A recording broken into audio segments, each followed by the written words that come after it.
Imaginemos que hubiésemos tenido Bitcoin el último siglo. ¿Cómo habría cambiado, por ejemplo, la Segunda Guerra Mundial? La cantidad de personas que podrían haber escapado de sus países a tiempo, con su riqueza, y haber empezado su vida de nuevo en cualquier otra parte. Si quieres dejar a tu prima de Guatemala toda tu riqueza, puedes hacerlo, ¿no? Simplemente te vas a tener que encargar de que le lleguen en el momento de tu muerte un conjunto de palabras. Tiene más deuda pública de Estados Unidos que Alemania. Solo en intereses, pues ganan unos 15.000 millones de dólares al año. La empresa más rentable del mundo por empleado. ¿Quién es Satoshi? ¿Qué hay detrás?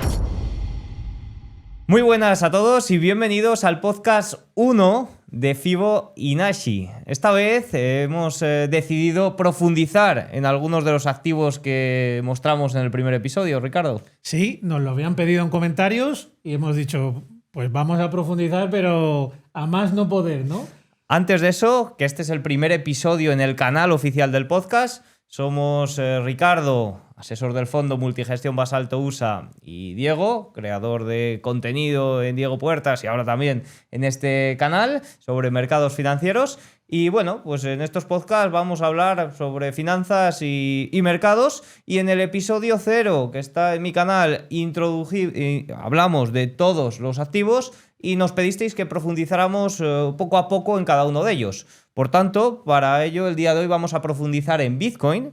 Hemos traído a Álvaro de María, probablemente todos hayáis escuchado hablar de él si os interesa un poco Bitcoin, y tiene un perfil muy interesante porque no tiene un perfil Bitcoin más por el lado matemático, trader de cripto, sino que aborda Bitcoin desde una fase más o desde una parte más filosófica, más cómo influye para los estados, y eso es algo que aquí nos encanta, Ricardo. Efectivamente, yo estoy ansioso por la charla, por descubrir más del Bitcoin, no solo por mostrárselo a las personas que nos siguen en el podcast, sino realmente por aprender. Para mí también es una forma de aprender. Todos hemos hablado muchas veces de Bitcoin.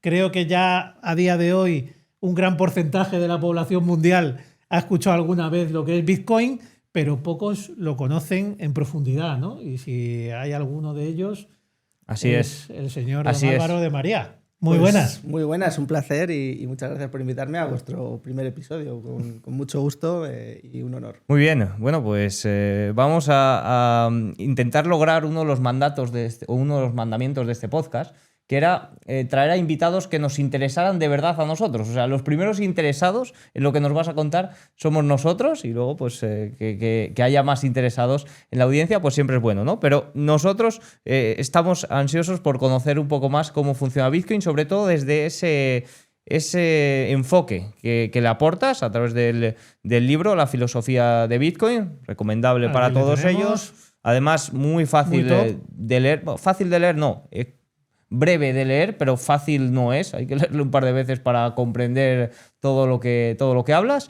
Y bueno, Álvaro, si quieres vamos abriendo cajones, porque hay muchos. He escuchado que intentaste primero, o que estudiaste Bitcoin una vez, no te llamó tanto la atención Bitcoin como tal, y que lo tuviste que estudiar o te tuviste que poner a estudiarlo una segunda vez para que te llamara la atención como te está llamando ahora. Sí, como en 2015, 2016 empecé a estudiar un poco todo el ámbito de Bitcoin y lo que lo rodeaba, ¿no? Y es verdad que en ese momento había muchos mitos que ya se han ido diluyendo, ¿no? Pero sobre todo la parte de la tecnología, la parte de blockchain, la parte de cripto. Había muchos que decían que Bitcoin era lenta, que Bitcoin era la primera, ¿no? Por así decir, y que luego pues aparecerían otras que serían mejores. Y todo eso pues me lleva a decir, bueno, pues esto no es tan importante, o esto no es... A lo mejor es una primera innovación, pero después vendrán otras que serán superiores y mejores, ¿no? Y pasados 2-3 años, pues yo conozco a Emérito Quintana desde hace mucho tiempo, que es un grandísimo inversor con su fondo Numante Patrimonio Global y una persona absolutamente extraordinaria. Pues le empezó a prestar atención a Bitcoin y empezó a pronunciarse sobre Bitcoin. Y digo, vamos a ver, yo me he estudiado esto y no he visto nada, pero Emérito es 1000 veces más listo que yo. Si Emérito ve que aquí hay algo, tiene que haberlo. Como yo soy muy obsesivo, pues me volví completamente loco durante 2 años estudiando todas las mañanas, todas las tardes y todas las noches todo lo que podía sobre Bitcoin, ¿no? Y al final, pues después de ese proceso, pues terminé escribiendo la filosofía de Bitcoin como un poco de síntesis de todo ese proceso, de pues por fin he entendido lo que es, y a mi alrededor veo mucho que la mayor parte de las personas no entienden lo que es. Y además que todos los relatos que hay construidos en torno a Bitcoin lo explica muy mal, ¿no? No son capaces de dar respuesta a muchas de esas preguntas, ¿no? Y por eso me decidí a escribir el libro y a entenderlo, ¿no? Desde mi perspectiva, lo novedoso de Bitcoin no es que fuese una criptomoneda, no es que fuese una alternativa al dinero, no es que fuese nada por ese estilo, ¿no? Lo novedoso de Bitcoin era cómo hacía un cambio en el derecho de propiedad. Cómo por primera vez en la historia podíamos tener una propiedad absoluta, una propiedad que nadie nos podía quitar. Y después de entender cómo lo conseguía Bitcoin, te das cuenta de que nada más lo consigue. Ni cripto, que la tecnología es irrelevante, que todo ese tipo de cosas, que luego podemos profundizar si queréis en ellas, ¿no? Y eso, claro, para mí fue fascinante porque yo vengo de estudiar Derecho y Filosofía, vengo de especializarme en Teoría del Estado, y darte cuenta de que hay una forma de propiedad que se escapa al control estatal, a mí me encantó, ¿no? Porque de repente dices, wow, por primera vez en la historia tenemos algo que los estados no pueden controlar, que los estados no nos pueden quitar, que los estados no pueden saber que tenemos, ¿no? Y esto en todo el mundo. Es decir, de repente todas las personas de todo el mundo tienen acceso a una forma de propiedad nueva independientemente de sus estados.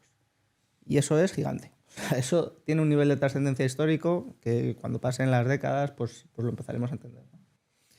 Como primera pregunta, como hemos comentado antes, todo el mundo conoce la palabra Bitcoin, pero ¿cómo podríamos explicar a alguien que conoce el término, pero no conoce lo que es el Bitcoin de una manera relativamente sencilla, ¿no? Bitcoin se suele decir de dos maneras principalmente, ¿no? Por un lado tenemos Bitcoin con mayúsculas. Bitcoin con mayúsculas es el registro de la propiedad. Luego haré la comparativa más concreta, ¿no? Y Bitcoin con minúsculas es el activo dentro de ese registro. ¿Cómo se organiza esto? Pues vamos a pensar, por ejemplo, en los bienes inmuebles, ¿no?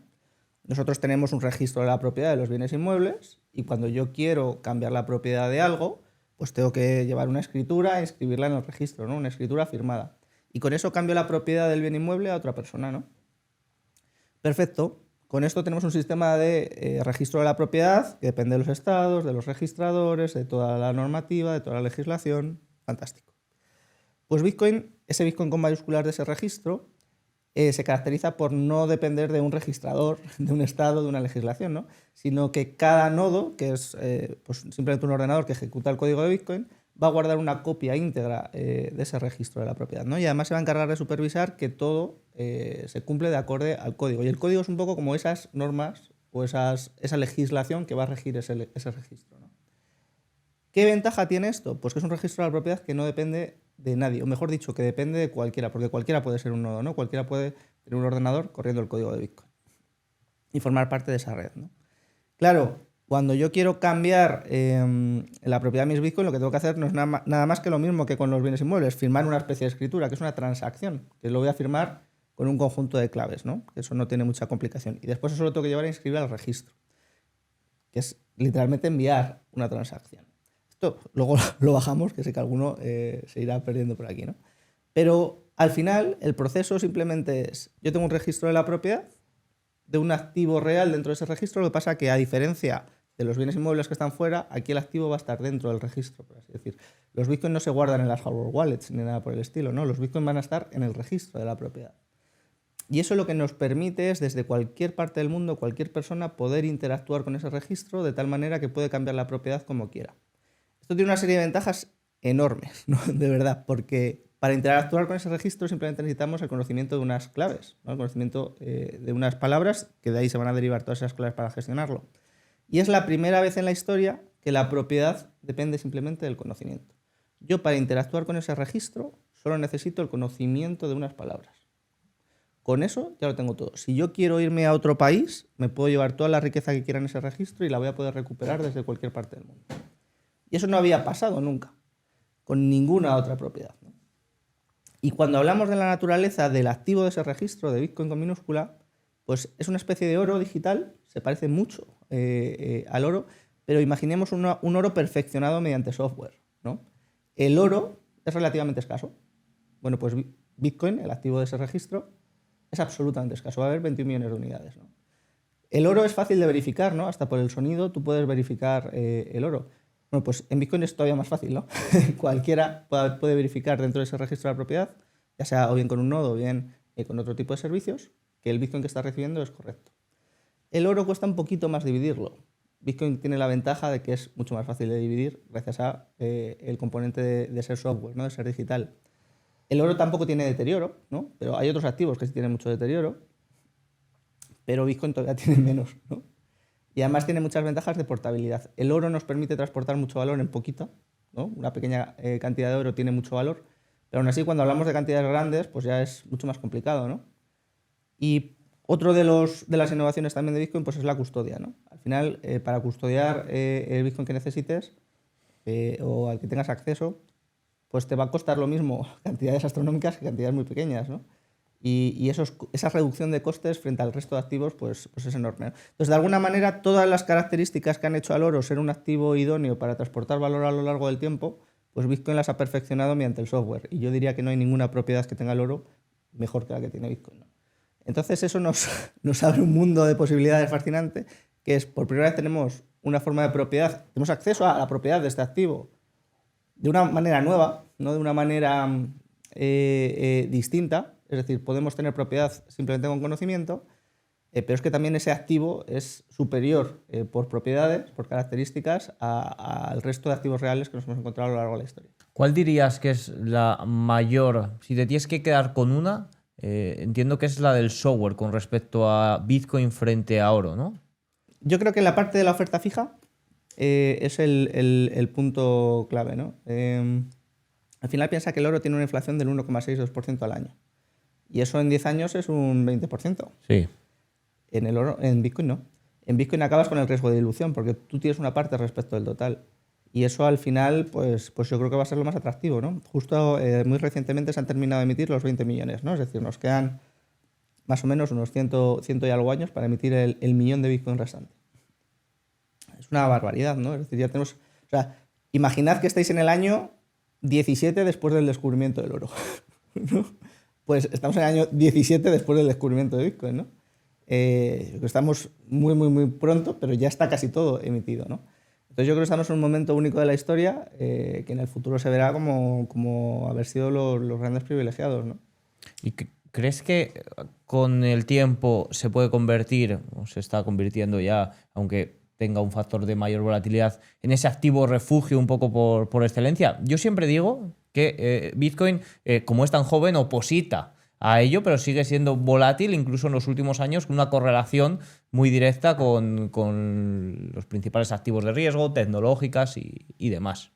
Sí, a mí no me gusta el concepto de refugio. Vale. Porque yo creo que Bitcoin no es ni una reserva de valor ni un refugio, ¿no? Me ha gustado introducir el matiz del depósito de valor. Vale. ¿Qué diferencia hay entre el depósito de valor y la reserva de valor? La reserva de valor tiene una connotación de estabilidad a lo largo del tiempo, ¿no? El oro, por ejemplo, ha cumplido muy bien ese papel, ¿no? Los dólares también han cumplido muy bien ese papel porque podrán tener más o menos valor, pero sabes que a 5 o 10 años van a mantener algo de valor, ¿no? Es decir, tienes cierta certidumbre sobre el valor futuro de esos activos o sobre el poder adquisitivo de esos activos, porque el oro ha sido extraordinariamente bueno en mantener el poder adquisitivo en periodos muy largos de tiempo, ¿no? Incluso de miles de años, ¿no? Es decir, mantiene muy bien el poder adquisitivo en esos periodos, pero no tiende a tener una revalorización muy significativa, ¿no? Esto que hemos visto últimamente, pues a lo mejor es un poco excepcional, pero el oro históricamente no ha tenido revalorizaciones muy fuertes. Claro, sin embargo, hay un montón de activos que nosotros utilizamos para aparcar riqueza, es decir, yo tengo excedentes de producción hoy, ¿dónde los deposito, dónde los aparco? Para transportar valor para cuando yo lo necesite. No sé el valor futuro de eso, tengo incertidumbre sobre su valor, pero esos activos que utilizamos para aparcar riqueza como depósito de valor, por ejemplo, los bienes inmuebles, ¿no? Yo creo que es el principal activo que se utiliza para eso en todo el mundo, pues no sabemos cuánto van a valer en el futuro. Sin embargo, la mayor parte de la gente deposita su riqueza ahí, ¿no? Hace su apuesta a ese depósito de valor. Pues yo creo que Bitcoin va a competir en ese ámbito, ¿no?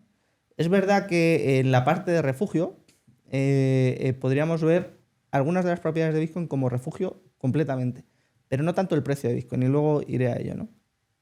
¿Qué característica de refugio tiene Bitcoin? Pues que es una propiedad resistente a todo. Es que, no sé cómo decirlo, pero últimamente suelo poner un ejemplo, ¿no?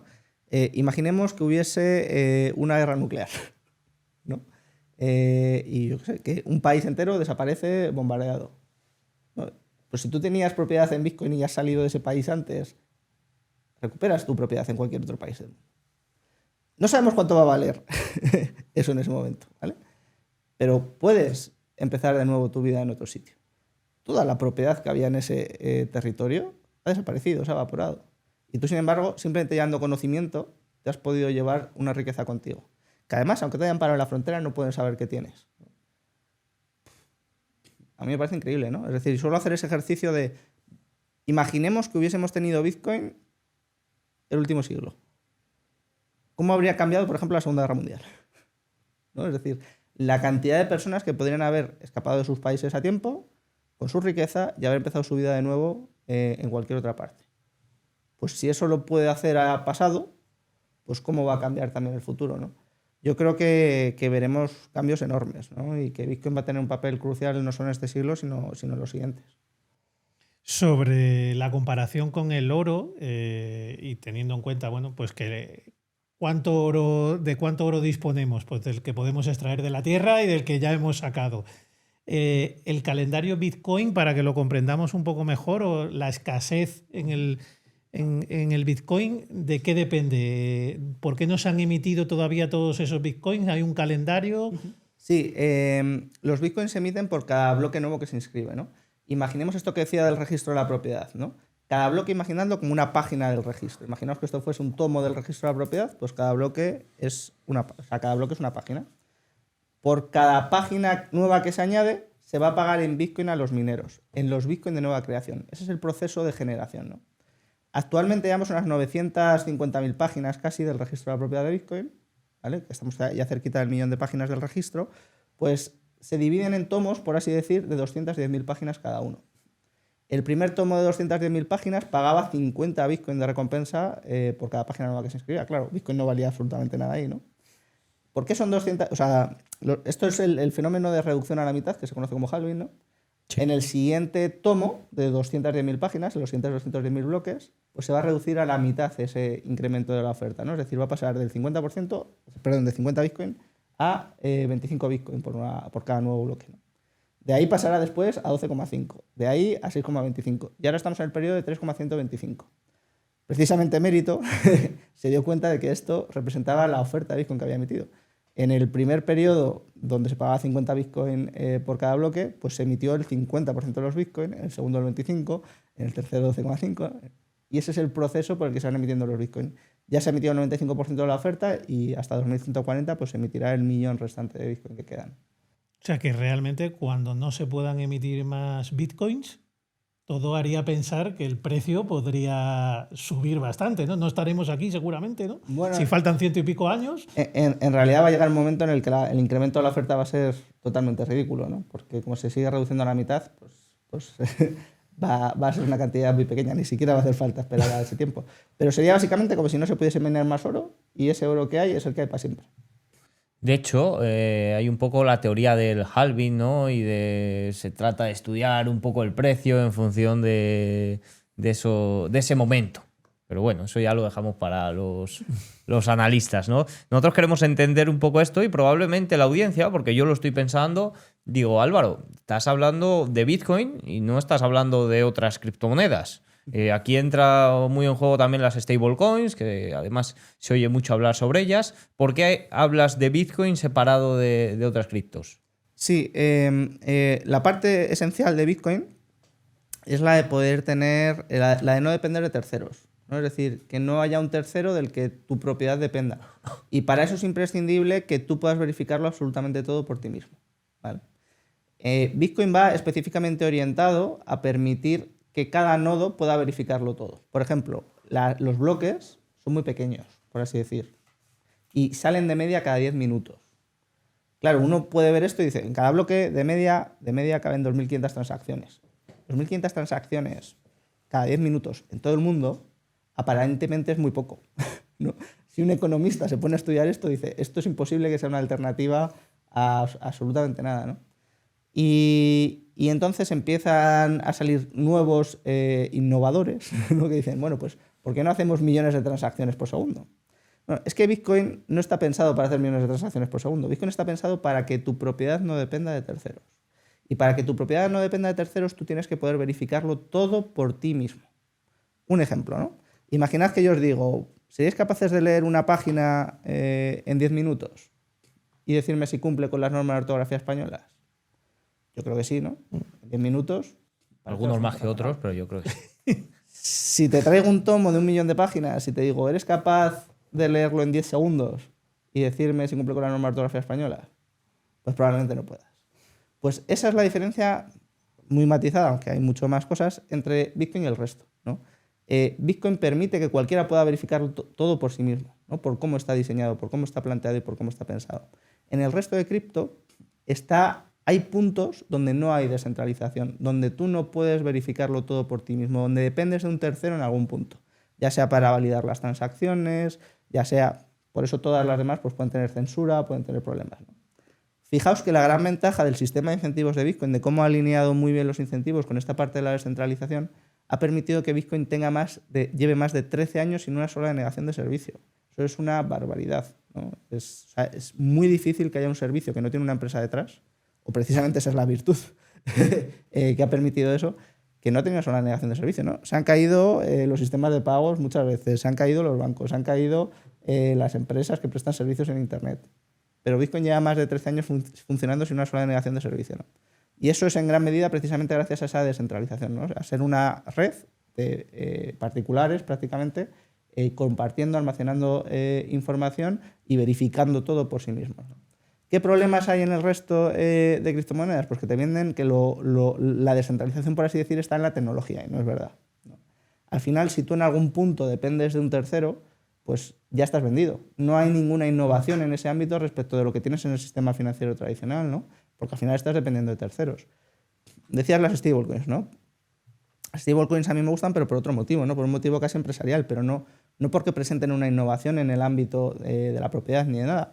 Una stablecoin, como está totalmente centralizada, pueden congelar fondos. De hecho, los congelan todas las semanas, en torno a cientos de millones o incluso miles de millones, porque les llega una orden judicial a la empresa, estos fondos provienen de una actividad ilícita, se congelan y se bloquean. Eso no puede pasar en Bitcoin precisamente porque Bitcoin no tiene una puerta a la que tú puedas llamar, enviar una orden judicial de bloquear esos fondos. Entonces, eso ha generado un sistema de resistencia a la censura muy grande, mientras que en el resto de cosas pues, no presentan innovaciones. Son más bien empresas, fundaciones que emiten pues, activos financieros, ¿no? Por eso la diferencia tan grande que hay entre Bitcoin y el resto es Bitcoin no tiene emisor, por eso es un activo real, muy similar al oro, pero un activo real digital. Mientras que el resto son como securities, son activos financieros. Si los reconoces o no, ya es otra cosa, pero deberían ser reconocidas como activos financieros emitidos por empresas y que dependen de lo que esas empresas hagan con ellos. En Bitcoin no hay ninguna empresa cuyo funcionamiento sea necesario para Bitcoin. Y sobre esto, una pregunta que me ha venido justo cuando has hecho el ejemplo de leer el tomo en 10 segundos. Yo no puedo, pero hoy en día con Cloud sí que puedo. Es decir, ¿cómo amenazan las nuevas, la revolución un poco que está ocurriendo a esa seguridad? Si hay algo que pueda afectarlo o a la vez que da seguridad o que lo amenaza también ofrece seguridad, y un poco en línea de 13 años en una caída, ¿qué debe de ocurrir o qué en un escenario catastrófico para que haya una caída? Sí, al final la red podría tener interrupciones del servicio, ¿no? Ha pasado históricamente, porque Bitcoin tiene 17 años y ha tenido 2 denegaciones de servicio, de 6 horas, 6-8 horas, hasta que se han solucionado los problemas. Pero, por ejemplo, un caso que suelo utilizar es el de la guerra nuclear mundial total, ¿no?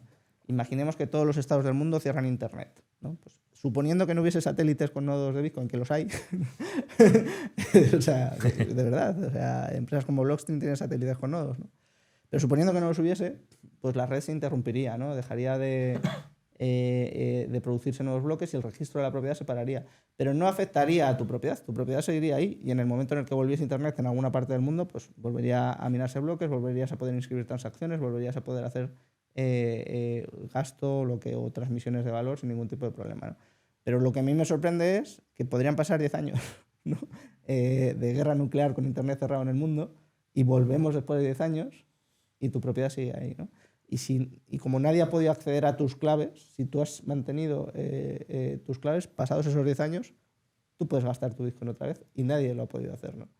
A mí eso me parece una auténtica locura. De hecho, ahí el riesgo es que aguantes tú los 10 años. No, pero es que hasta puedes hacer sistemas pues, de compartir con la familia ciertos tipos de mecanismos. Aunque uno sobreviva, ¿no? Pues podría recuperar acceso a la riqueza. A mí esto me parece... o sea, es que no hemos tenido nada similar en la historia. Y si lo hubiésemos tenido, habría sido impresionante, ¿no? Déjame hacer un matiz ahí, ¿no? Hay un texto que a mí me gusta mucho, porque el origen de Bitcoin está en los cypherpunks, ¿no? Que es un grupo así de pensadores tecnólogos, ingenieros, criptógrafos, matemáticos, y vieron un poco los riesgos de Internet y las ventajas también del ámbito digital, ¿no? Estoy hablando de los 80 y los 90. Y hay uno de ellos que tuvo mucha lucidez, ¿no? Que se llama Chuck Hamill, y tiene un artículo que se llama De las ballestas a la criptografía. Es de 1987, o sea, muy anterior a Bitcoin. Muy anterior. Y dice, claro, las ballestas en su momento representaron un cambio muy grande en la lógica de la violencia, ¿no? En la manera que tenemos de proteger nuestra propiedad. Porque hasta antes de las ballestas, pues el pobre campesino no se podía defender del que el señor que venía con su caballero y con sus ejércitos pues le tenía que entregar la producción. Pero claro, la ballesta es económica, fácil de utilizar y atraviesa las armaduras y los caballos. Entonces, de repente se puede defender de una manera muy sencilla su propiedad frente a aquellos que vienen a quitársela. Dice Chuck Hamill, bueno, si entendemos así la criptografía fuerte, ¿no? Si somos capaces de convertir nuestra propiedad en un secreto, esto es un salto cuántico en esa defensa, ¿no? Porque ya ni siquiera necesitamos ballistas. Es decir, si yo puedo hacer mi propiedad en un secreto, es que no necesito armas. Esta es la mejor arma defensiva. Nadie sabe que yo tengo esta propiedad. Nadie puede impedir que yo la transmita. Nadie puede impedir que yo haga otra cosa con ello, ¿no? Entonces, de repente, esto, que es muy anterior a Bitcoin, ¿no? Por eso a mí me gusta ver Bitcoin como la culminación de un proceso y no como la primera, ¿no? Bitcoin es la culminación que consigue resolver los problemas. Pues es eso, es convertir tu propiedad en un secreto. Poder tener propiedad privada de verdad en todos los sentidos de la palabra privada, ¿no? Y de una manera absoluta, ¿no? De una manera que tú tienes el control sobre eso y nadie te puede impedir que utilices tu propiedad, ¿no? Esta mañana leía un tuit que a una persona no le dejaban retirar 30.000 euros en efectivo de su cuenta bancaria si no decía el motivo del porqué. Pues en Bitcoin es permissionless completamente. Pues un registro de la propiedad que no depende de terceros, nadie te da permiso para acceder a ello. Me da igual que seas una mujer en Irán, que no te dejan tener propiedad. Me da igual que seas un niño de 5 años. Me da igual que seas una IA. Me da igual. Puedes utilizar este registro porque es un registro permissionless, ¿no? Entonces, claro, a mí me parece bestial. Volviendo sobre el tema de stablecoins que acabas de comentar, a mí me surge una duda. ¿Qué sentido encontramos a las stablecoins? ¿Qué tipo de personas le pueden dar más utilidad o de empresas o de instituciones?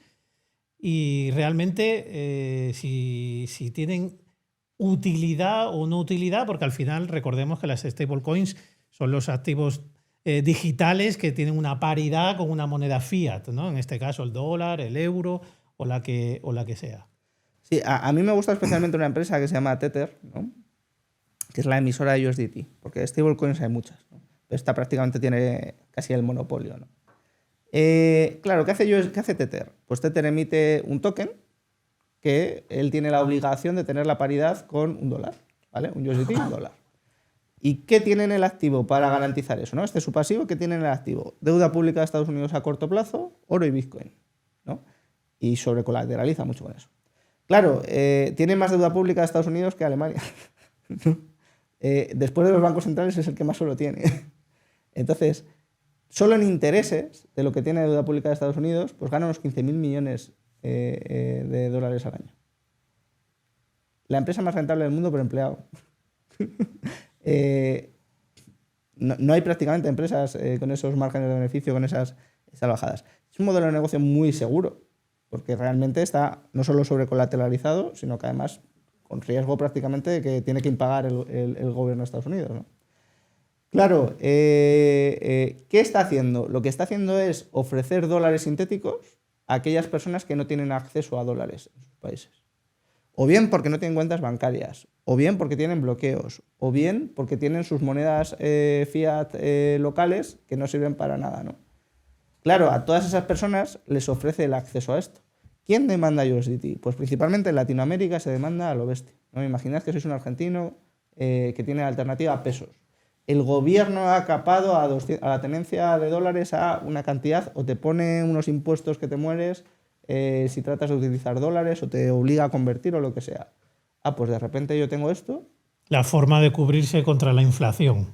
De repente yo tengo esto que me permite protegerme. Venezuela, lo mismo. Otros países, lo mismo, ¿no? Claro, ¿qué te sorprende aquí? Pues de repente ves como en Cuba y en Venezuela la gente empieza a utilizar Bitcoin y USDT a lo bestia. Claro, son nuevas maneras de acceder a propiedad que antes no existían.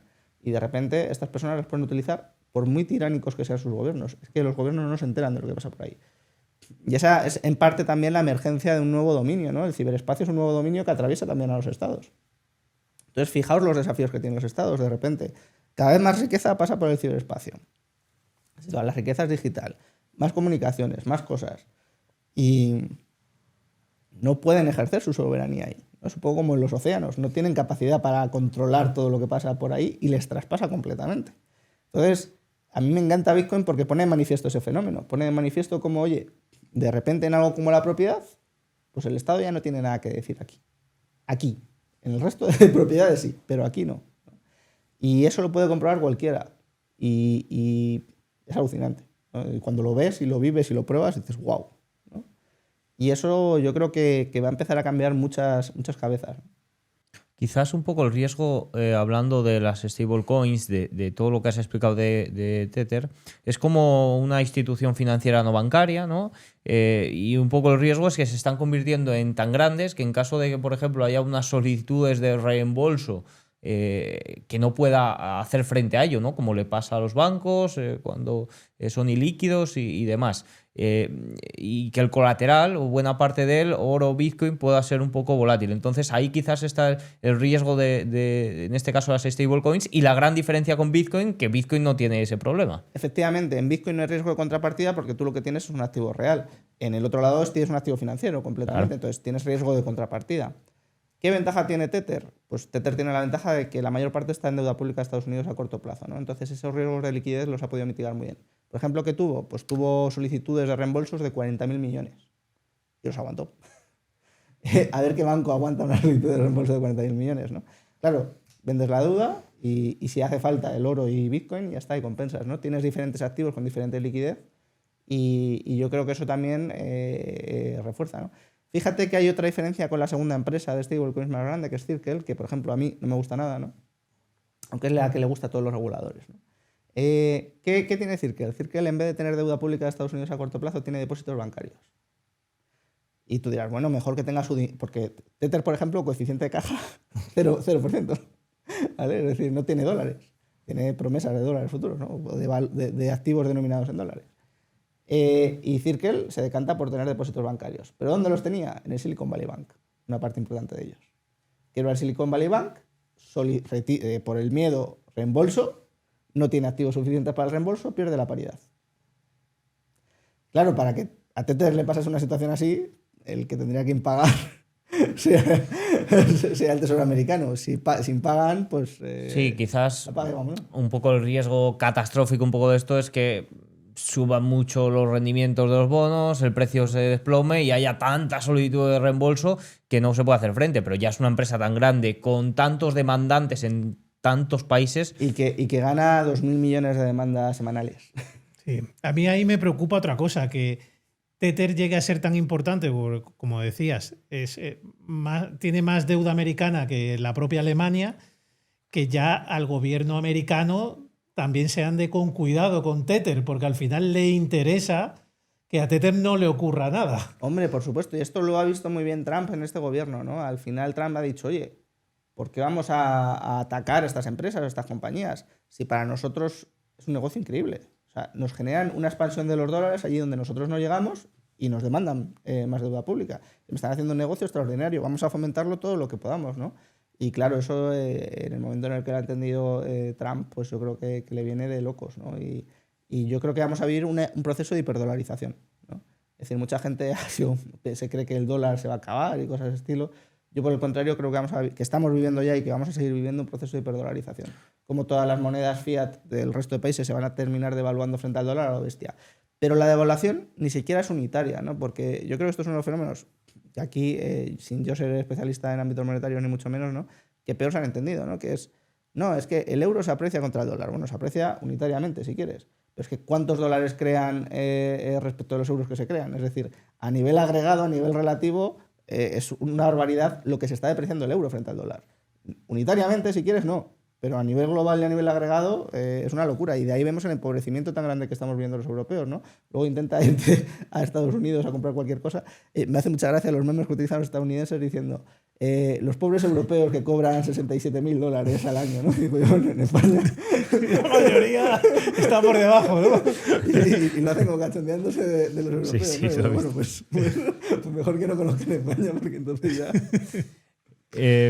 Al final podríamos concluir un poco esta parte de stablecoins de que Tether en este caso es demasiado grande como para dejarle caer, y creo que las instituciones y bancos centrales, incluso la parte fiscal, debe de poner un ojo ahí por eso, porque ya su caída no es algo único. Y respecto al dólar, lo estamos viendo con el conflicto Irán, también relacionado con petrodólar, ¿no? Como el flujo de energía se ha cortado hacia Asia y curiosamente todos los activos, Bitcoin lo ha salvado bastante bien, han tenido que ser liquidados para obtener dólares y poder tener acceso al mercado energético. Entonces queda dólar para rato. Yo también coincido ahí con esa visión tuya, Álvaro.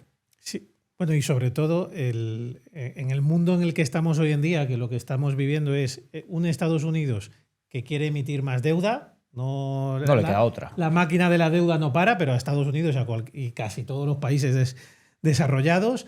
Luego tenemos a una China que había sido la gran tenedora de deuda pública americana, que se está retrayendo, a Japón, que puede estar casi haciendo lo mismo, Rusia ya ni te cuento. Evidentemente, pues el golpe, podríamos decir, maestro de Trump para que la fiesta siga funcionando es aliarse de alguna manera o acercarse al mundo cripto, y en este caso especialmente pues a las stablecoins. Yo creo que es un acierto muy, muy grande, ¿no? Es verdad que Trump no sabe mucho en general. Yo tuve, la verdad que como mi libro está publicado en Estados Unidos también por una empresa que organiza allí las conferencias de allí, pues en 2023 cuando fui a presentarlo, pues al lado estaba empezando su campaña electoral un tal Vivek y un tal Robert Kennedy Jr., ¿no? Que empezaban su campaña electoral en una conferencia de Bitcoin, y yo me quedé un poco así. Y al año siguiente fue Trump, ¿no? a la conferencia. Entonces podías ver la diferencia entre unos y otros, ¿no? Y mientras que Robert Kennedy Jr. entiende Bitcoin, yo creo que mejor que ningún otro político en el mundo, y extraordinariamente bien, y recomiendo hasta ver sus discursos porque son extraordinarios. Por su lado, Trump, pues por la mañana iba a hablar a jubilados militares, después iba a hablar a una conferencia de Bitcoin y después iba al otro, y cada uno decía, vamos a hacer lo mejor para los jubilados, vamos a hacer lo mejor para Bitcoin, vamos a hacer lo mejor para no sé qué, pero un nivel de conocimiento muy bajo, ¿no? Pero es verdad que como se reúne con las principales personas del mundo, ¿no? O sea, porque como yo tengo algo de acceso a la organización, pues indirectamente hablaron algo con él. Decía, es que yo no necesito leer, Trump decía. Yo me reúno con las principales personas del mundo todos los días. Tengo unos asesores fantásticos. Tengo acceso a la mejor información del mundo, ¿no? Pues cualquier cosa que necesite recurro a ellos. Y eso, pues bueno, yo creo que tiene sus pros para algunas cosas, ¿no? Y para esta, pues aunque no tenga ni idea de nada, pues le puede haber venido bien entender, oye, esto es una demanda de deuda pública enorme, aprovecha. Volviendo un poco a tema Bitcoin, cómo se utiliza, pagos y demás, un poco usándolo como registro de la propiedad que dices, aquí entra en juego el factor herencias. La verdad que me parece muy, muy interesante la opción que sugiere Bitcoin para todo esto, porque a veces hay líos muy grandes por el lado de las herencias. Entonces me gustaría comprender un poco esto, qué se puede hacer con ello, también por si hay alguien interesado en ello. Bueno, esto es uno de los grandes temas, ¿no? Claro, cuando entiendes cómo Bitcoin cambia una institución tan grande como la propiedad, pues te das cuenta de que afecta a todo aquello que está relacionado con la propiedad. Y una de las cosas principales que están relacionadas con la propiedad es la herencia. Claro, la herencia al final es transmitir tu propiedad en el momento de tu fallecimiento. Pues Bitcoin trae dos cosas enormes para eso. La primera es la libertad de testar lo que quieras a quien quieras, ¿no? En España tienes un sistema de legítimas, ¿no? De tercios, y solo tienes libre disposición sobre un tercio. Salvo en Navarra, que sí que tienes más libre disposición por fueros y tal. Claro, con Bitcoin de repente, si quieres dejar a tu prima de Guatemala toda tu riqueza, puedes hacerlo, ¿no? Simplemente te vas a tener que encargar de que le lleguen en el momento de tu muerte un conjunto de palabras. Da igual que ya 100.000 euros, 200.000, 300.000, 4 millones, 50 millones, vas a poder transmitir tu riqueza a quien tú quieras, sin que nadie lo sepa. No sé, muy fuerte, ¿no? Pero es que además añade otra cosa adicional, ¿no? Que es la privacidad a la hora de heredar. Claro, tú tienes... o sea, la privacidad la definían precisamente los cypherpunks como la posibilidad de revelarse selectivamente, es decir, elegir a quién quiero yo, pero yo tengo el control de la información, pero yo soy el que elige si se quiere revelar o no. Claro, si yo tengo un fondo de inversión, yo no puedo dejar en herencia de forma privada el fondo de inversión. Si tengo una casa, yo no puedo dejar de forma privada la herencia de la casa. Si tengo oro, puedo intentarlo, pero en el momento de la venta, si son cantidades significativas, van a pedir documentación. Pero ¿y si tengo Bitcoin? Con Bitcoin sí puedes dejar tu herencia de forma privada, ¿no? Entonces tienes dos fenómenos que son bestiales, ¿no? Que es la libertad de testar y la privacidad a la hora de heredar, ¿no? De hecho, ¿quieres desheredar a tu hijo? pues no pasa nada. No tienes en Bitcoin ni eliges a quién quieres de heredero. Claro, esto es enorme, ¿no? Y a medida que vayamos comprendiendo la importancia de una redefinición del derecho de propiedad como hace Bitcoin, pues iremos viendo cómo cambia todas las instituciones, hasta las políticas también, ¿no? Y yo creo que eso va a ser un fenómeno enorme, porque por primera vez dices, yo tengo una propiedad que no me pueden quitar. ¿Por qué consiento que sobre todas las otras propiedades me traten como me tratan, ¿no? Como ganado? Literalmente, pues aquí te da oye, que yo quiero tener el control de mi propiedad. ¿Por qué el del banco no me da mi dinero? Pero habrá que pasar por caja también. Las obligaciones fiscales las tiene cada uno, pero lo que te da Bitcoin es la opción de elegir. Y esa opción de elegir tú no la tienes con el resto de activos, ¿no? Y por supuesto que no se da ninguna recomendación de saltarse las obligaciones fiscales oportunas y demás, pero esa opcionalidad de elegir no la tienes con ningún otro activo. Claro, porque aunque anualmente vamos informando y cada vez hay más control con el tema de criptomonedas y vamos informando a Hacienda, realmente se puede, cuando una persona fallece y hay una herencia, se puede dar el caso de que en una herencia aparezca que dejas los bitcoins a tal persona o no nombrarlo, y queda a sus herederos legales. Pero realmente si no tienes las palabras, si no tienes las claves, no vale absolutamente para nada. Absolutamente de nada, ¿no? Y eso es un cambio muy grande, ¿no? Yo creo que lo iremos viendo. Vamos, yo tengo una empresa que parte de las formaciones que damos. Haz promo, hombre. No te cortes. Bueno, que haces buen trabajo, Álvaro. Nosotros, mi empresa se llama BTC Consulting 360, que hacemos 4 años, por cierto. Y nos dedicamos a enseñar autocustodia de privacidad, y una de las partes de autocustodia de la privacidad es el plan de herencia, ¿no? Porque al final con Bitcoin tienes que hacer un plan de herencia específico, porque tienes que ver cómo transmitir esas palabras en el momento de tu fallecimiento. Entonces, esa es una de las partes más interesantes de todas, porque es donde a mucha gente le explota realmente la cabeza al entender la implicación de estos cambios, ¿no? De decir, ahí va, como yo accedo aquí a mi propiedad con texto, con palabras, puedo jugar con eso de 1000 maneras, ¿no? Exactamente igual que para salir del país, ¿no? Conocemos casos ya de perseguidos políticos que estaban amenazados de muerte en su país, han tenido que salir de su país y se han llevado Bitcoin, ¿no? Claro, cuando les pregunten en el aeropuerto, ¿ya más de 10.000 euros encima? Pues van a decir que no, pero no pueden saberlo, ¿no? Y la manera que te permite jugar Bitcoin con tu propiedad es tan amplia, tan grande, que es que nada, simplemente tienes que llevarte palabras o memorizar algunas hasta si quieres, pero eso solo para situaciones de emergencia. Y puedes cruzar fronteras con millones, con cientos de miles de euros, con lo que quieras, sin que nadie sepa lo que llevas, por mucho detector de metal que te pasen, ¿no? Y una pregunta que tengo aquí es cómo declarar correctamente Bitcoin o cómo se puede gastar, ¿no? Sin tenerlo que declarar como tal. Es decir, por ejemplo, acciones, partida de pérdidas y ganancias de la declaración de renta, método FIFO es, ¿no? En función de cómo vayas comprando, pues luego se lleva a cabo la venta. Pues Bitcoin exactamente igual. FIFO y ganancia patrimonial, pérdida patrimonial, a los porcentajes que corresponde. Pero cuando lo gastas también tienes que tributar por lo mismo, por la ganancia patrimonial o la pérdida patrimonial que has tenido. Te toca hacer el cálculo. No se puede gastar sin tributar porque no está reconocido como una forma de dinero ni nada por el estilo, al menos en España. En otros países sí, ¿no? Aquí lamentablemente no hay eso, ¿no?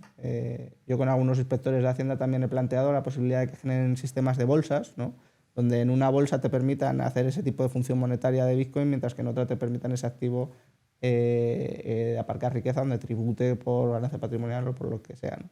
Yo creo que iremos viendo evoluciones en toda esta legislación, porque al final sí que se puede utilizar muchos sistemas y muchos mecanismos para gastar Bitcoin y para utilizarlo, ¿no? Yo creo que es la función más residual, pero tiene un componente muy atractivo. El primero es la posibilidad de la privacidad en el ámbito digital, ¿no?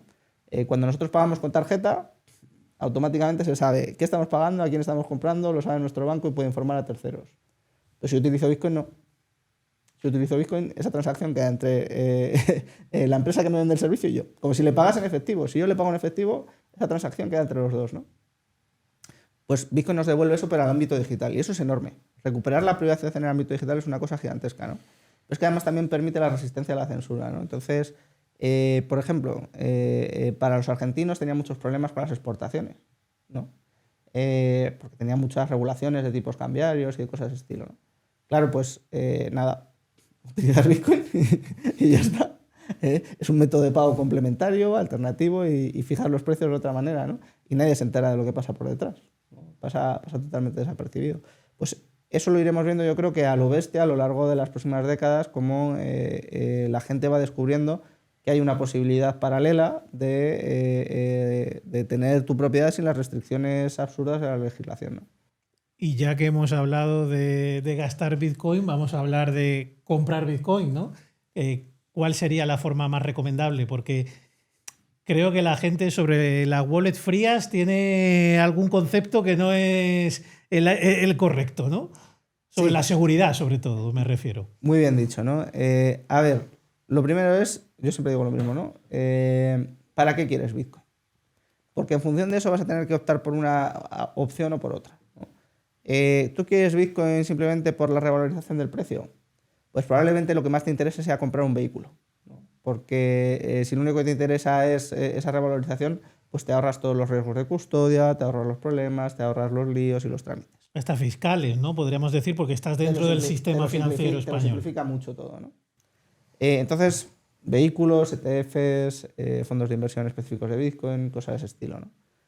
Si quieres tener una propiedad privada con todas estas características, una de propiedad absoluta, secreta, etc., etc., pues te toca la autocustodia con privacidad. Eso tiene unos pequeños deberes, ¿no? Nosotros, por ejemplo, pues lo enseñamos en 8 horas. Es decir, que en 8 horas no aprendes ninguna otra habilidad. Es decir, no aprendes a sumar, no aprendes a conducir, no aprendes a nada en 8 horas, ¿no? Pues en 8 horas nosotros enseñamos el proceso. Y ahí incluye también la parte de la compra. Es importantísimo lo que haces al principio, ¿no? Si compras con privacidad desde el principio, pues vas a poder mantener la privacidad. Pero si compras en un exchange dando tus datos, haciendo toda tu información, pues ya después no puedes borrar eso, ¿no? Después ya eso pues, va a estar contaminado, por así decir, y no vas a poder tener esa privacidad después, no se puede borrar. Entonces es muy importante el qué quieres y cómo lo quieres, ¿no?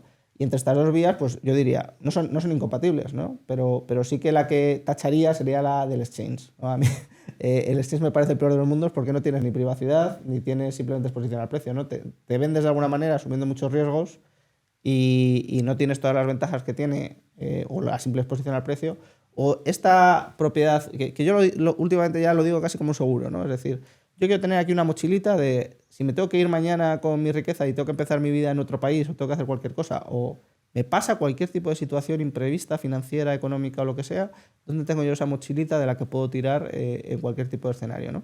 Pues yo creo que esa mochilita que debería tener todo el mundo pues es esta, ¿no? De la autocustodia y de la privacidad.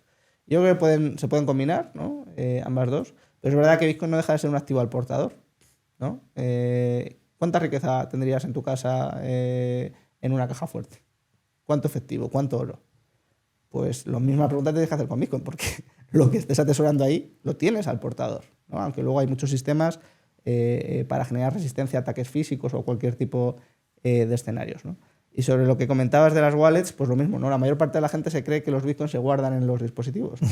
En los dispositivos lo que se guarda en realidad es la clave privada, que la clave privada es lo que nos permite firmar las transacciones de Bitcoin. Es decir, es lo que nos permite mover y gastar Bitcoin.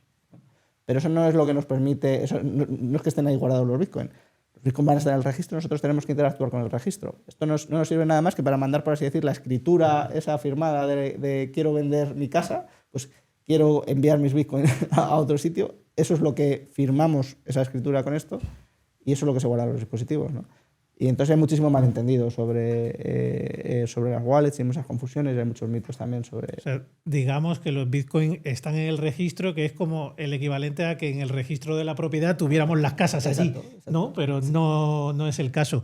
Cuando comentas sobre los exchanges, entiendo que te refieres a la parte de la custodia, ¿no? De las criptomonedas. O incluso Porque la compra también. ¿existe alguna forma de comprar Bitcoin por fuera de un exchange? Sí, claro, hay muchas plataformas que son una especie de Wallapop de Bitcoin, donde se ponen particulares en contacto para comprar y vender, ¿no? Con mecanismos de seguridad y demás. Ajá. Y hay varios, ¿no? Por ejemplo, Hodel. Y que realmente solo necesitan el nodo, ¿no? Entiendo. No, aquí ni siquiera van a necesitar un nodo. Esto se va a realizar a través de otra plataforma y simplemente van a utilizar un mecanismo de seguridad que es una multifirma.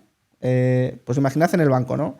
En el banco para algunas empresas, para que puedan liberar los fondos de la empresa, pues tienen que firmar 2 de 3, ¿no? Hay 3 que tienen clave de firma y tienen que firmar al menos 2 de 3.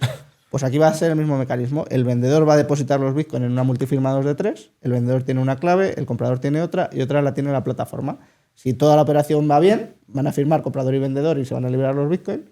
Si hay algún problema, pues se abrirá un arbitraje con la plataforma y decidirá quién le da la razón. O sea, entiendo que si las haciendas estatales están ya como locas para que los exchanges les pasen datos, el próximo objetivo serán los Wallapops estos del mercado cripto, ¿no? Esperemos que no. De momento, la compraventa peer-to-peer sigue siendo completamente legal, no hay ningún tipo de problema ahí, ¿no? Alguna vez a mí me han dicho que hasta si comprar Bitcoin en general es legal. O sea, y personas no analfabetas financieramente, ¿no? Sino personas con conocimiento.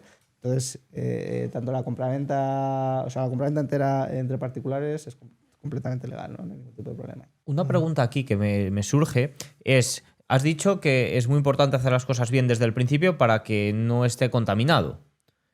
Si a través de esta plataforma compras Bitcoin a alguien que lo tiene contaminado, ahí corres un riesgo. No, porque el KIC se queda contigo. ¿Vale? Es decir, tú eres el que vinculas tu identidad a la propiedad de algo.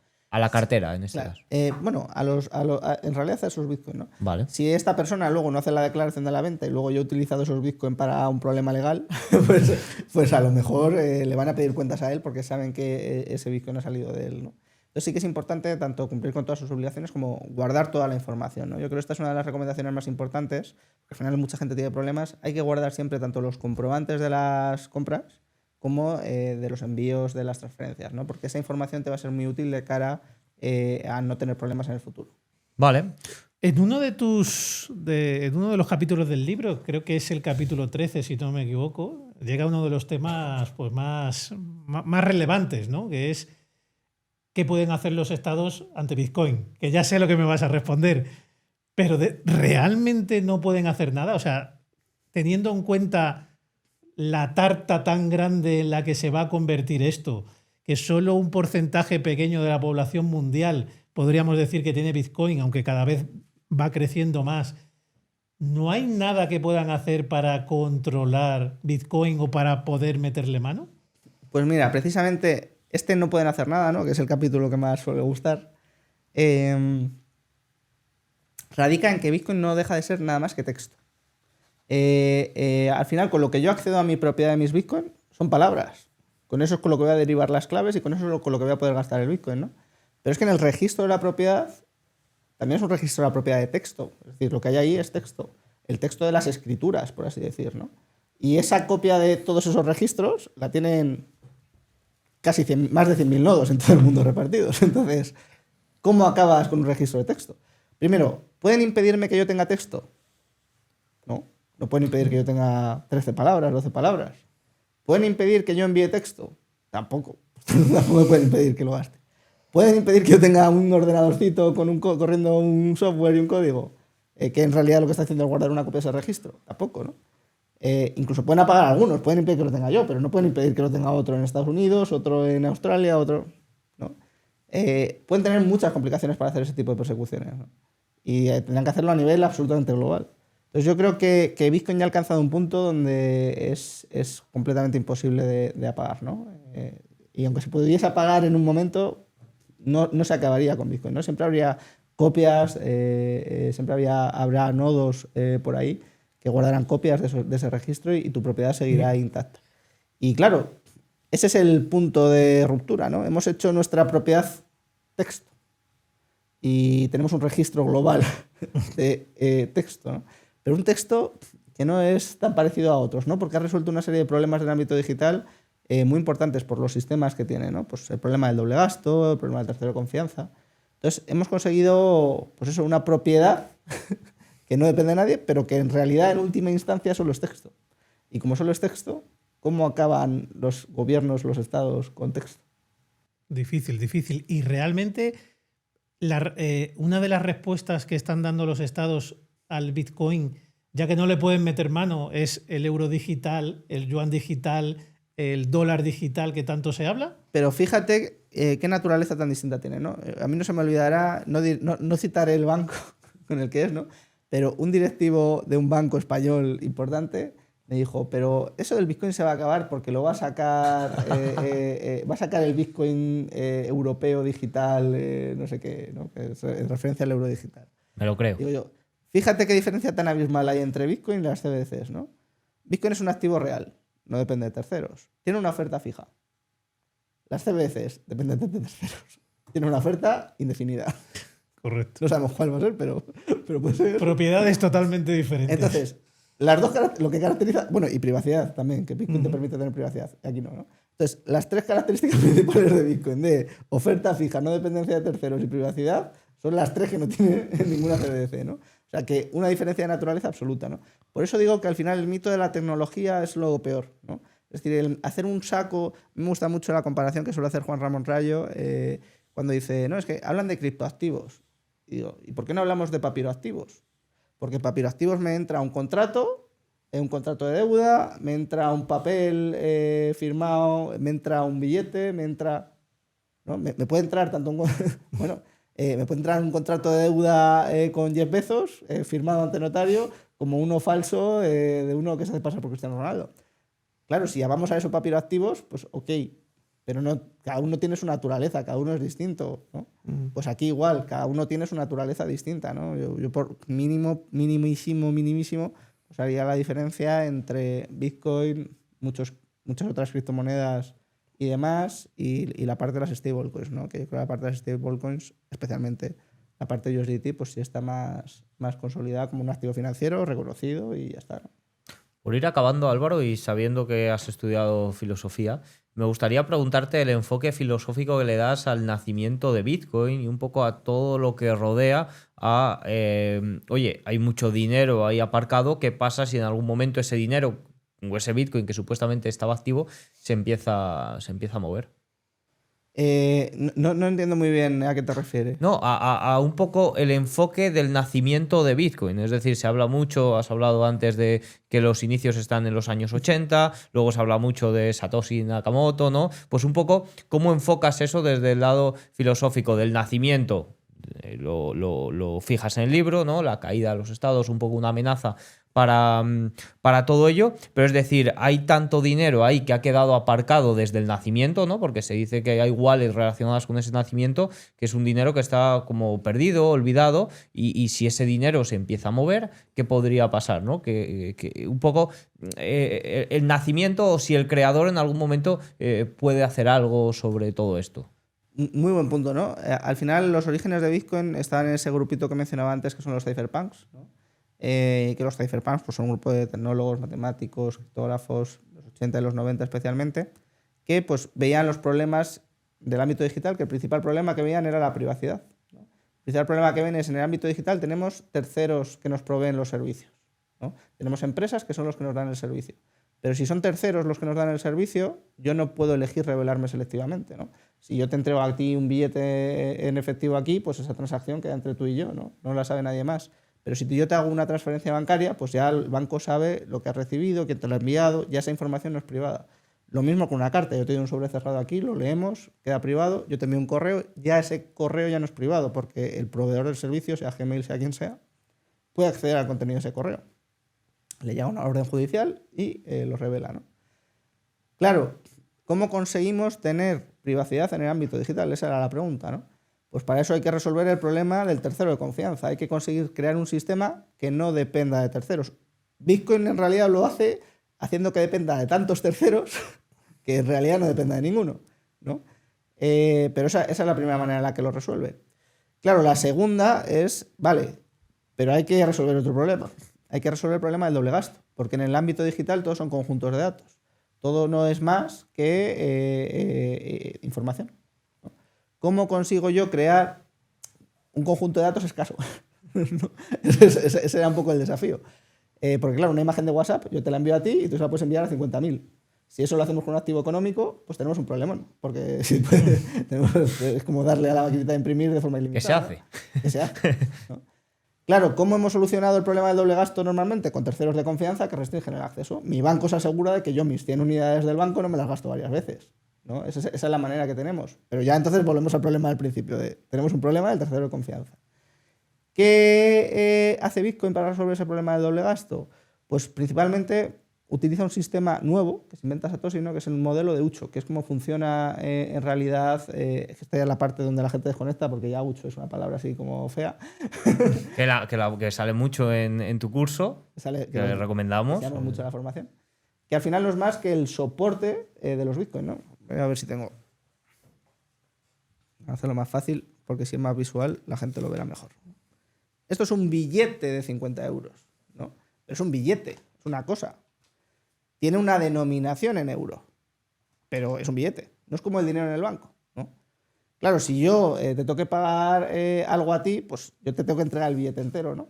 Pues Bitcoin, lo que hay en ese registro en realidad de la propiedad no son los Bitcoin como tal, son esas monedas o billetes que tienen denominación en Bitcoin. Y ese es el modelo que utiliza Satoshi precisamente para resolver ese problema del doble gasto. ¿Por qué? Porque estas monedas de Bitcoin, cuando se gastan, cuando se envían, se van a destruir para generar nuevas monedas. Ese modelo de contabilidad de Bitcoin, que es este modelo de Uchos, pues es el que ha permitido resolver todo ese problema del doble gasto, ¿no? Junto a todo el sistema para trazar la propiedad de todo ese registro. Entonces, claro, eso ha cambiado mucho, ha resuelto esos problemas originales que veían los cypherpunks. Por eso a mí me gustaba decirlo de que Bitcoin es la culminación del proceso, ¿no? Porque antes de Bitcoin hubo varios intentos también de crear esta clase de riqueza digital, ¿no? Pues estuvo BitGold, estuvo Bmoney, o sea, hubo varios intentos previamente. Pero ninguno había conseguido resolver estos dos problemas de forma eficaz. Claro, Satoshi, cuando lo presenta y lo implementa, pues al principio es el que mina todo, ¿no? Y como se pagaban 50 Bitcoin por cada página, pues tiene 1 millón, ¿no? Pero fíjate qué curioso que si apareciese él, no sería más que un nodo, ¿no? Entonces no tendría más poder sobre la red, ¿o no? ¿Puede tener impacto sobre el precio? Sí, podría tener impacto sobre el precio que vendiese una cantidad significativa, ¿no? Podría venderlo perfectamente, ¿no? Y luego también, pues es verdad que respecto al precio, pues podría ser que estos Bitcoin perdidos, que se calcula que hay 4 millones de Bitcoin perdidos, que es una barbaridad, pues sí que podría llegar a cierto punto en el que podrían verse susceptibles a ataques por la parte de la computación cuántica, pero que en realidad no es un ataque a Bitcoin, es un ataque a que volvería a meter en circulación Bitcoin perdidos. A mí un poco, perdona Ricardo, un poco lo que... Claro, es que es una pregunta que los que no se están metiendo en Bitcoin es lo primero que te hacen, pero ¿quién es Satoshi? ¿Qué hay detrás? ¿Sabes? Entonces, es una pregunta que yo creo que no tiene respuesta, pero sí que me interesa un poco tu opinión de qué hay o qué piensas tú que hay. Yo creo que fue una persona, ¿no? ¿Una? Una. No un grupo. Una. Vale. Y que tenía muchos conocimientos jurídicos, de criptografía, y que estaba en el ámbito de los cypherpunks, ¿no? Yo tengo mi apuesta. No la diré aquí por respeto, porque si él mismo ha querido mantener la privacidad, pues luego si queréis en el café os lo No tiene nada que ver con esta persona que salió en Florida, creo, hace unos años, que había una wallet que reclamaba la posesión de una wallet que tenía muchísimos Bitcoin, que decían, ¿puede ser Satoshi? No es tu apuesta. No es mi apuesta. Mi apuesta es a un perfil discreto. Vale. O sea, que un poco profundizando sí que se puede hacer una idea de quién puede estar detrás o, bueno, que luego nadie lo sabe, pero que los que habéis pasado tanto tiempo estudiándolo, porque a mí me parece sorprendente que comentes que has estado durante 2 años, 8 horas cada día. Es como la oposición de Bitcoin la has hecho tú. Pero es que de hecho esto es ilimitado. ¿No? Porque Sí, eso lo sé. Empiezas, de hecho, también he sacado un programa de máster con la Universidad de las Experiencias de Bitcoin, ¿no? Del que soy director, y ahí pues tenemos a 12 o 13 profesores enseñando todavía cada área cada específica de Bitcoin durante un año. O sea, quiero decir que se puede profundizar en Bitcoin lo que no se puede imaginar la mayor parte de la gente, ¿no? A mí hay otra cosa que me parece maravillosa y no sé si desde el punto de vista filosófico, que es estamos ante uno de los mayores inventos, podríamos decir, de la humanidad. La historia, sí, absolutamente. Y conocemos a todos los inventores de las grandes cosas de la humanidad.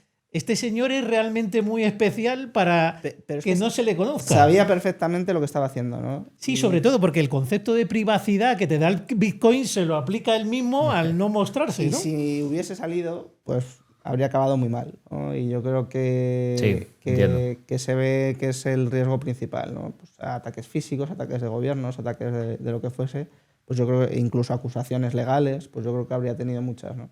Y yo creo que ha hecho muy bien manteniendo su privacidad desde el primer día y sabiéndolo también, porque...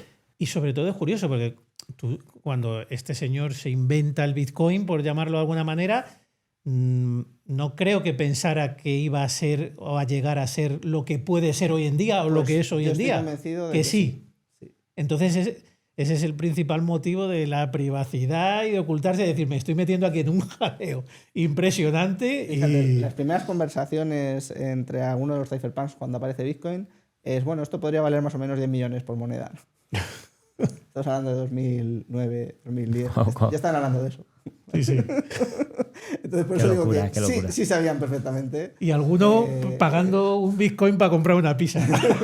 10.000 Bitcoin. Toma ya. No, pero ese que los pagó fue el que desarrolló las máquinas de minería. Entonces tenía infinitos. Sí. Tenía muchos infinitos, ¿no? Porque bueno, infinitos no, porque no hay. Muy bien. Muy bien. Oye Álvaro, ha sido un auténtico placer. La verdad que me encanta la pasión que le pones a divulgar sobre Bitcoin, a que siempre dices hay que hacer los deberes sobre Bitcoin y además lo aplicas porque tienes una empresa de consultoría y de formación que ayuda a la gente y a los empresarios también que quieran adentrarse en todo esto a hacer los deberes con Bitcoin, también para empresas y demás con la consultoría. Así que bueno, el libro Filosofía de Bitcoin, la empresa que se llama BTC Consulting 360. Muy bien, pues lo dejamos todo abajo en la descripción y ha sido un auténtico placer, Álvaro. Pues lo mismo digo. Igualmente, para mí ha sido un placer, muy recomendable el libro, la consultoría, los cursos que El curso tiene. yo lo he hecho y la verdad que es muy útil. Leerse el libro, un placer, pero vamos, tenerte aquí en persona. Sí, un gusto. Mucho más. Muchas gracias. Muchas gracias, ha sido un placer. Si te interesa, pues deja un like, un comentario y nos vemos en próximos episodios. Chao. Hasta la próxima.